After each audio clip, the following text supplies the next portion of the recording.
Hey, what's going on, guys? Welcome back to the GM. It is your guy, Boulanger. Up next, Ravens versus Chargers. Let's talk. Well, we all know that the Baltimore Ravens kick off tonight in about 12 hours against the Los Angeles Chargers in LA, Monday Night Football. I believe this is going to be a highly contested matchup. And so we're going to talk about some keys to victory. But this game kind of is like the Harbaugh Bowl, right? Or you could say Ravens East versus Ravens West, because the Los Angeles Chargers have kind of tried to develop an identity very similar to our own, right? They picked up former front office personnel, former uh, offensive coordinator and Greg Roman, former players like J.K. Dobbins and Gus Edwards, and I think there's other players sprinkled into that mix. And so when you kind of think about it, right, it sounds like they're trying to develop an identity such as ours, like run first, throw as a complement, play smash mouth defense. And that's kind of what they've become this year. In fact, they've done the defensive part a little better, a lot better, in fact, than we have on defense. And so I think that there are 5 keys to victory, as I always give. And as I'm thinking about it, I may come up with some bonuses. I don't really know. So let's get started. Let's start on the defensive side of the ball for the keys to victory. I think one of the keys to victory for defense is we have to eliminate any mistakes. I think because of the injury to Roquan Smith, he has not practiced at all. I don't think he plays tonight, which I'm okay with. I would rather him not play than they run him out there not being ready, make the injury worse, which then could go into the bye week and beyond, versus just sitting him and letting other guys who have been practicing and learning the scheme and all those kind of things fill in. I think the injury to Travis Jones, I don't know how much availability he'll be. I know he was a limited practice. And so I think that with those 2 guys out, right, I think it's going to create some run opportunities for the Chargers. And so I think that any mistakes that we can eliminate, I think that's what we have to do tonight. I think that the way we can eliminate those mistakes is not expect Malik Harrison to play the Roquan Smith role. Don't give him the green dot. Allow that to be somebody else who has some captain type experience, maybe a Kyle Hamilton, maybe a guy like, I don't know who else besides Kyle Hamilton. I don't think Trent Simpson has the experience. But nevertheless, I think you want to use Malik Harrison like you've been using him, right? Show the Chargers some different looks, 4-man fronts as far as down linemen. Walk Malik Harrison up on the edge like a blitzer. Walk him up to the line of scrimmage to blitz through the gap. Use him in a way that you've been using him. I don't think he has the capacity at this point to play a middle linebacker or a traditional middle linebacker role and be super effective. I think this is the night where you see Trenton Simpson having a coming out party. I think he's going to be somewhere in that 10 to 13 tackle range. I think that it also must be a game where he is playing sideline to sideline and also showing his coverage ability. So I think that's number 1. Eliminate the mistakes based upon the injuries that we have.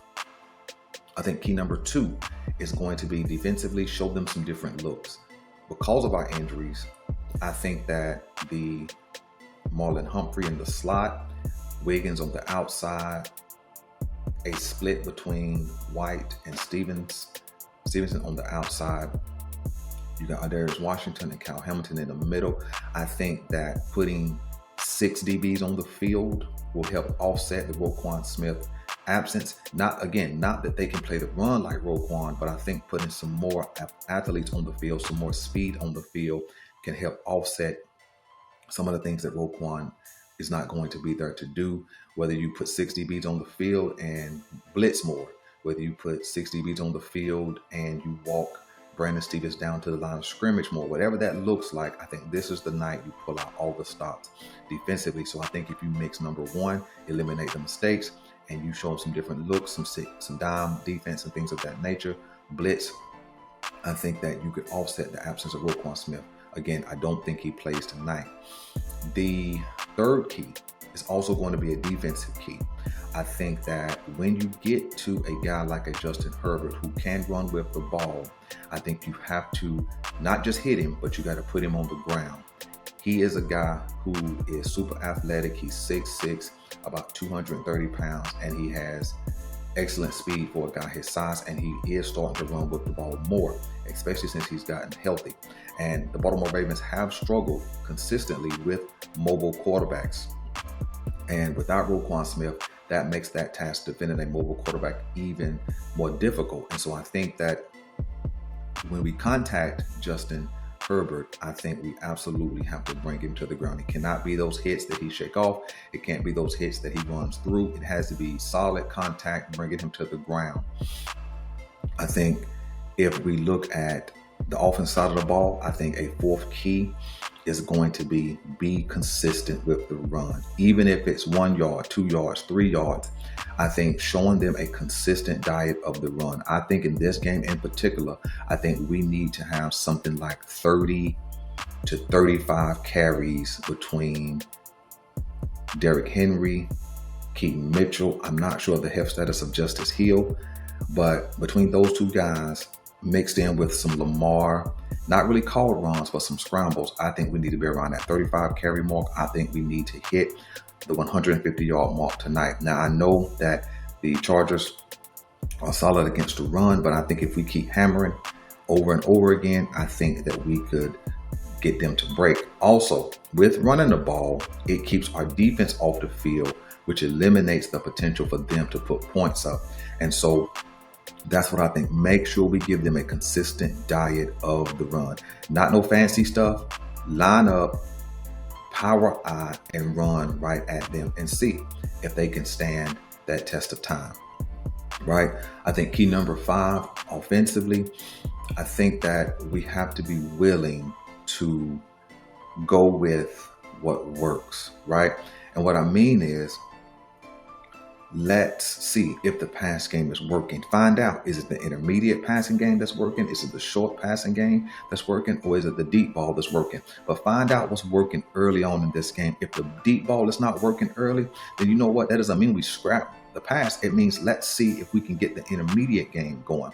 I know sometimes we have a habit of, if the run game's not working, we just scrap it and go to all pass. If the pass game is not working, we have a tendency to just trying to chuck it deep and see if we can catch something. I want to see some consistency in the play calling tonight. We got away from that last week. We looked bad last week offensively.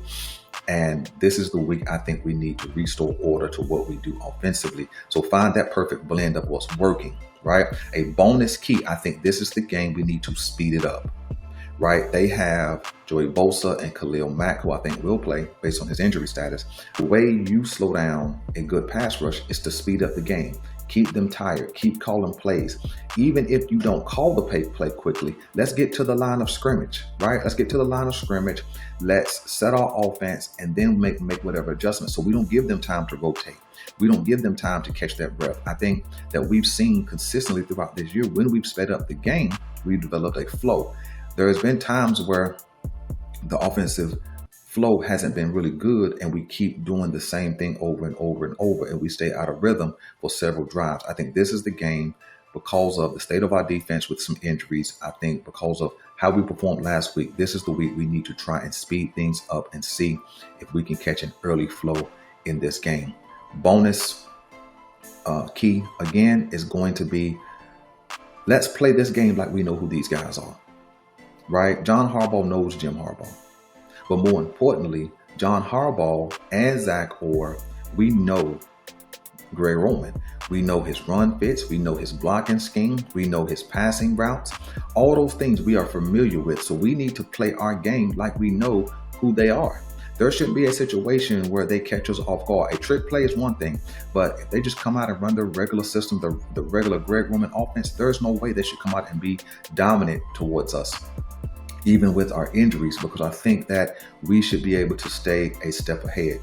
The signals may be different. Certainly they will be different, but I think the scheme is going to be the exact same. And so I think that this is an advantage for the Baltimore Ravens, and I think we ought to use it.